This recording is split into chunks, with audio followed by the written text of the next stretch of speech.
नमस्कार यतिन सिंह। आज वैदिक ज्योतिष के सटीक फलादेश का घर बैठे ज्ञान में एक बार फिर से स्वागत।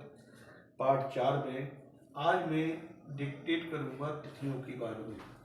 तिथियां दो तरह की होती हैं, एक सौर मास तिथि, एक चंद्रमास तिथि।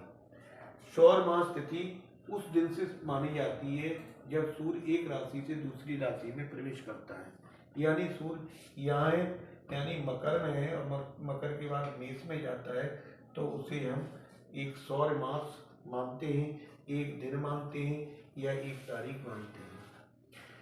चंद्रमास 30 तिथियों में विभाजित है। 15 तिथि तो शुक्ल पक्ष की, 15 कृष्ण पक्ष की होती है। चंद्रमा की मूवमेंट होती है। जब चंद्रमा अंधेरे से उजाले की तरफ जाता है तो भ्रमण करता है, जाता है, तो वहाँ शुक्ल पक्ष बनता है। शुक्ल पक्ष, उसे शुक्ल पक्ष बोलते हैं। जब चंद्रमा अंधेरे से उजाले की तरफ, अमावस्या से पूर्णिमा की तरफ जाता है तो शुक्ल पक्ष होता है। शुक्ल पक्ष में कोई भी काम करना शुभ होता है। कृष्ण पक्ष में जब चंद्रमा उजाले से अंधेरे की तरफ जाता है तो उसे कृष्ण पक्ष बोलते हैं। पूर्णिमा से अमावस्या तक के समय को हम कृष्ण पक्ष बोलते हैं।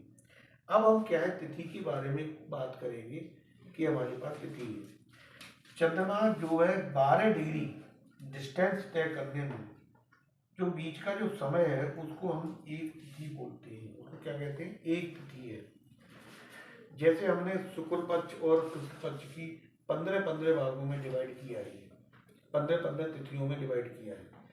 तो पहले प्रतिपदा है, द्वितीय है, तृतीय है, चतुर्थी है, पंचमी है, षष्ठी, सप्तमी, अष्टमी, नवमी, दसवीं, एकादशी, द्वादशी, त्रयोदशी, चतुर्दशी, पूर्णिमा आ जाती है। वैसे ही कृष्ण पक्ष में ये सारी तिथियां एडिट रहती हैं और लास्ट में अमावस्या आ जाती है।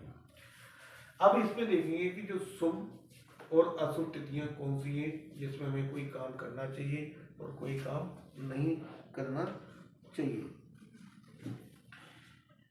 अब मान लो कि हमारे पास 1, 6, 11 है तिथि है, चाहे वो शुक्ल पक्ष की है चाहे वो कृष्ण पक्ष की है।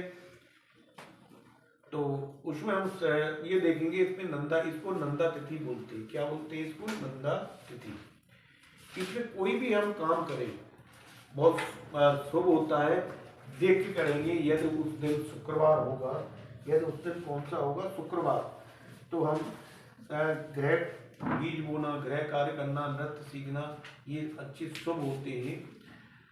यदि उस दिन रविवार हो, मंगलवार हो, तो वो काम नहीं करने चाहिए कि वहाँ काम शुभ नहीं होते, मृत्यु तुल्य के बराबर होते हैं।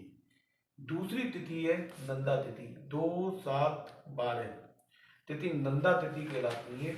और ये नंदा तिथि में कोई भी हम काम करें और उस तिथि के अंदर ये बुधवार आ जाए तो काम बहुत शुभ होता है। इसमें तिथि में हम काम कर सकते हैं, विवाह करना, यात्रा करना, भैंस, हाथी, घोड़े, स्कूटर, वाहन, आभूषण खरीदना। यदि इन तिथियों में के बीच में सोमवार और शुक्रवार आ जाए तो वो काम नहीं करने चाहिए, वो मृत्यु तुल्य के बराबर होते हैं, अशुभ होते हैं। तीसरी तिथि है जया तिथि है।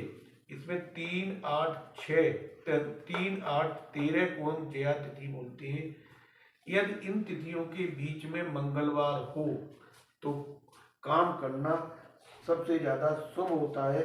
ऐसे हमें फौज की गठन करना, शस्त्रों का निर्माण करना, युद्ध करना, सैनिक या युद्ध अभ्यास प्रवेश करना, दवाइयों बनाना कार्य सबसे अच्छा होता है।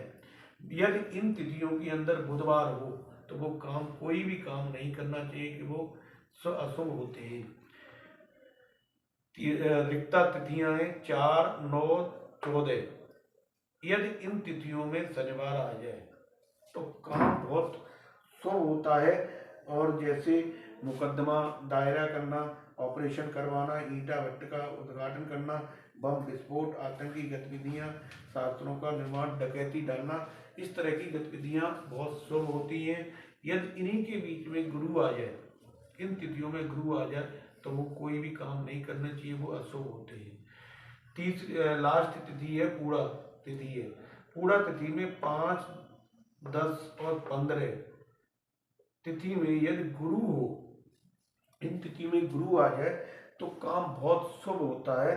और जैसे कोई फैक्ट्री लगाना, नींव डालना, विवाह शादी में फैक्ट्री और राज दुकान खोलना, यानी कोई भी शुभ काम इस तिथि में कर सकती हैं जब गुरु इन तिथियों के बीच में है। शनि यदि इन तिथियों में आ जाए तो काम कोई भी नहीं करना चाहिए कि वो अशुभ होता है। ज्योतिष से रिलेटेड कोई भी मतलब मैंने जो जानकारी दी आपको, ज्योतिष से कोई मतलब उसमें कोई कमी रह गई होगी तो प्लीज़ मैं क्षमा चाहता हूँ। और ज्योतिष से संबंधित आपका कोई भी क्वेश्चन है, कोई भी क्वेश्चन मुझसे पूछना चाहते हो तो मेरे पर दिए हुए नंबर पर संपर्क करें। और मैंने रोजाना का टाइम दे रखा है, ठीक है, उससे संपर्क कर सकते हैं। और जय श्री राम। मैं शुक्रिया।